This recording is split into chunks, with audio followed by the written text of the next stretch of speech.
ಸ್ನೇಹಿತರೆ, ಲಾ ಪಾಯಿಂಟ್ಗೆ ಸ್ವಾಗತ. ನಾವು ಈ ಸರಣಿಯಲ್ಲಿ ಕಾನೂನು ಥಿಯರಿಟಿಕಲ್ ಹೇಗಿರುತ್ತೆ, ಪ್ರಾಕ್ಟಿಕಲ್ ಹೇಗಿರುತ್ತೆ ಅನ್ನೋದ್ರ ಬಗ್ಗೆ ಚರ್ಚೆ ಮಾಡ್ತಾ ಇದ್ವಿ ಸ್ನೇಹಿತರೆ. ಇನ್ನು ಕಾನೂನಲ್ಲಿ ನಿಮಗೆ ಯಾವುದೋ ಒಂದು ಮಾಹಿತಿ ಸಿಕ್ಕಿದೆ ಅಂದರೆ, ಒಂದು ಆಸ್ತಿಯ ಮಾರಾಟದಲ್ಲಿ ಯಾರೋ ಒಬ್ಬರು ನಿಮ್ಮ ಫ್ಯಾಮಿಲಿನಲ್ಲಿ ಸೈನ್ ಮಾಡಬೇಕಾಯ್ತು, ಆದರೆ ಈಗ ಸೈನ್ ಮಾಡಿಲ್ಲ, ಅದನ್ನು ತಗಾದೆ ಮಾಡ್ಬೋದಾ ಅಂತ ಬಹಳಷ್ಟು ಜನ ಫೋನ್ ಮಾಡ್ತಾರೆ ಸ್ನೇಹಿತರೆ.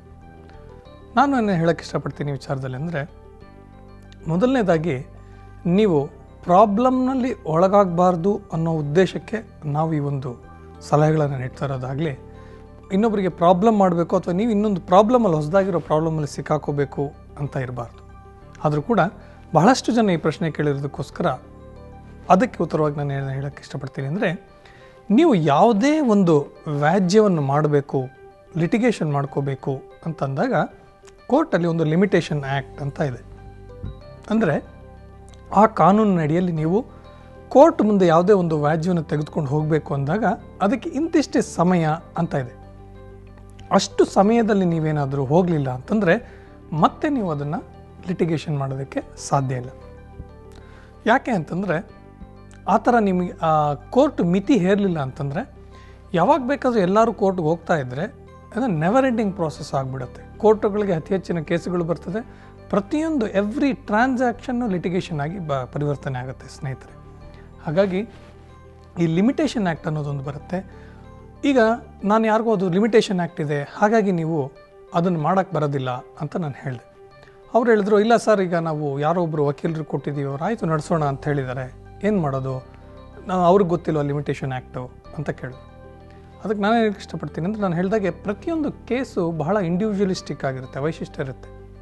ಹಾಗಾಗಿ ಈ ಕೇಸಲ್ಲಿ ನಡ್ಸೋಕ್ಕಾಗಲ್ಲ ಅಂತ ಹೇಳೋಕ್ಕಾಗಲ್ಲ, ಈ ಕೇಸಲ್ಲಿ ನಡ್ಸೋಕ್ಕಾಗುತ್ತೆ ಅಂತ ಹೇಳೋಕ್ಕಾಗಲ್ಲ. ಹಾಗಾದರೆ ಯಾವ ರೀತಿ ನೀವು ಡಿಸಿಷನ್ ತೆಗೆದುಕೊಳ್ಬೇಕು ಅದ್ರ ಮೇಲೆ ನಾನು ತೆಗೆದುಕೊಂಡು ನಾಳೆ ನಿಮ್ಮ ಮುಂದೆ ಬರ್ತೀನಿ. ನಮಸ್ಕಾರ.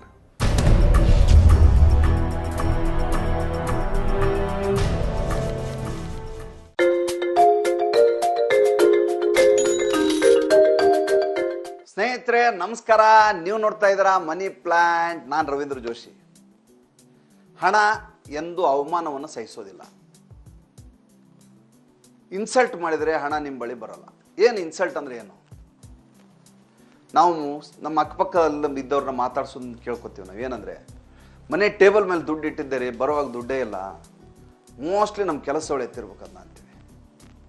ಇನ್ನೊಂದ್ಸಲ ಹೇಳ್ತೀವಿ, ಜೇಬಲ್ಲಿ ದುಡ್ಡು ಇಟ್ಕೊಂಡಿದ್ದೀರಿ, ಬರ್ತಾ ಎಲ್ಲೋ ಬಿದ್ದೋಗ್ಬಿಟ್ಟಿದೆ, ಅದು ಈಗ ಜೇಬಲ್ಲಿ ಕೈ ಹಾಕಿದಾಗ ದುಡ್ಡೇ ಸಿಗ್ತಾ ಇಲ್ಲ ಅಂತೀವಿ.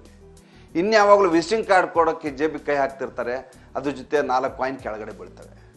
ಅಂದರೆ ದುಡ್ಡಿಗೆ ನಾವು ಯಾವ ಗೌರವವನ್ನು ಕೊಡಬೇಕೋ ಆ ಗೌರವವನ್ನು ನಾವು ಕೊಡ್ತಾ ಇಲ್ಲ ಅಂತ ಅರ್ಥ. ಒಂದು ಮಗುವಿನ ಕೈಗೆ ನಾವು ಒಂದು 100 ರೂಪಾಯಿ ನೋಟ್ ಕೊಡೋಣ, 500 ರೂಪಾಯಿ ನೋಟ್ ಕೊಡೋಣ, 1000 ರೂಪಾಯಿ ನೋಟ್ ಕೊಡೋಣ.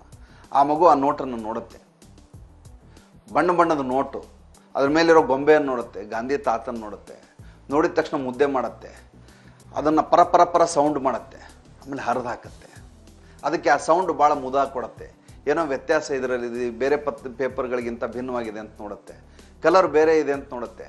ಅದಕ್ಕೆ ದುಡ್ಡಿಗೆ ಇರುವ ಆ ಪೇಪರ್ಗಿರೋ ಮೌಲ್ಯ ಮಗುವಿಗೆ ಅಷ್ಟೇ. ಇದು ಒಂದು ಬಣ್ಣದ ಕಾಗದ, ಇದು ಬೇರೆ ಥರದ ಶಬ್ದವನ್ನು ಕೊಡುತ್ತೆ, ಇದ್ರ ಮೇಲೆ ಚಿತ್ರ ಇದೆ ಅಷ್ಟೇ.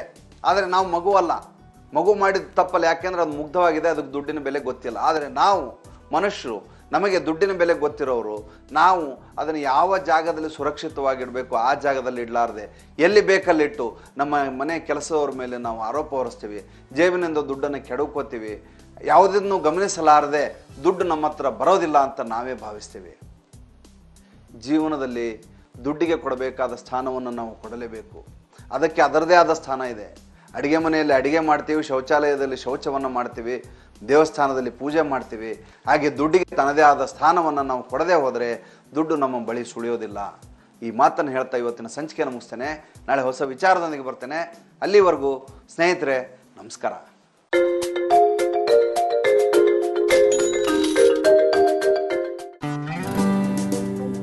Hi friends, good morning. Tiffin box ಕಾರ್ಯಕ್ರಮಕ್ಕೆ ಸ್ವಾಗತ. ನಾನು ನಿಮ್ಗೆ ಇವತ್ತು ವಿಶೇಷವಾಗಿ ಪಾಲಕ್ ರೈಸ್ ಮಾಡೋದನ್ನು ಹೇಳ್ಕೊಡ್ತಾ ಇದ್ದೀನಿ. ಬನ್ನಿ ಅದಕ್ಕೆ ಏನೇನು ಬೇಕು ಅಂತ ತಿಳ್ಕೊಳ್ಳೋಣ. ಟೊಮೆಟೊ, ಆಯಿಲ್, ಮೆಣಸಿನ್ಕಾಯಿ ಪೇಸ್ಟ್, ಉಪ್ಪು, ಪಾಲಕ್ ಸೊಪ್ಪು, ಜೀರಿಗೆ, ಈರುಳ್ಳಿ, ಗರಂ ಮಸಾಲ, ಶುಂಠಿ ಬೆಳ್ಳುಳ್ಳಿ ಪೇಸ್ಟ್, ಕೊತ್ತಂಬರಿ, ಅನ್ನ. First gas ಹಚ್ಚೋಣ.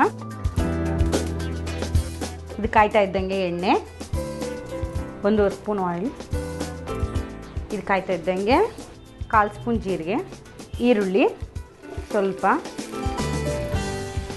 ಫ್ರೈ ಮಾಡ್ಕೋಬೇಕು ಚೆನ್ನಾಗಿ.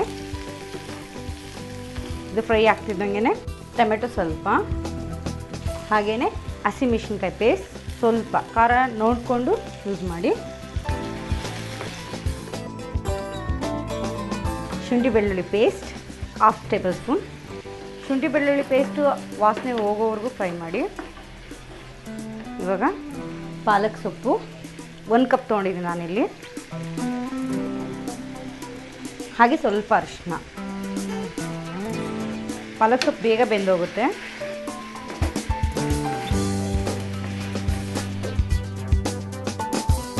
ಉಪ್ಪು ರುಚಿಗೆ ತಕ್ಕಷ್ಟು, ಹಾಗೆ ಸ್ವಲ್ಪ ಗರಂ ಮಸಾಲ ಪೌಡರ್ ಸ್ವಲ್ಪ.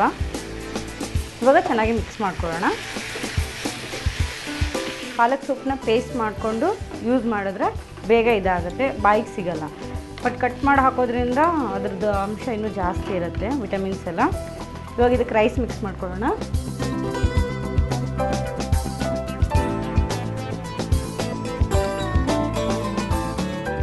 ಇವಾಗ ಪಾಲಕ್ ರೈಸ್ ರೆಡಿ ಆಗಿದೆ. ಇದನ್ನ ಒಂದು ಸರ್ವಿಂಗ್ ಬೌಲ್ಗೆ ಹಾಕೊಳ್ಳೋಣ.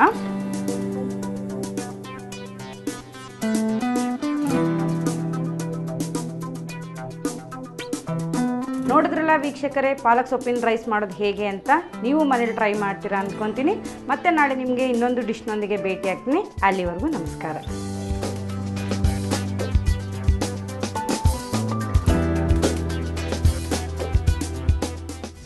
ಈ ಕಾಲ್ನ ಮೇಲೆತ್ತೋದ್ರಿಂದ ದೇಹದ ಭಾರ ಇದ್ರ ಮೇಲೆ ಬೀಳ್ತಾ ಇದೆ. ಇದ್ರ ಮೇಲೆ ಬೀಳೋದ್ರಿಂದ ಇದು ಸ್ಟ್ರಾಂಗ್ ಆಗ್ತಾ ಇದೆ.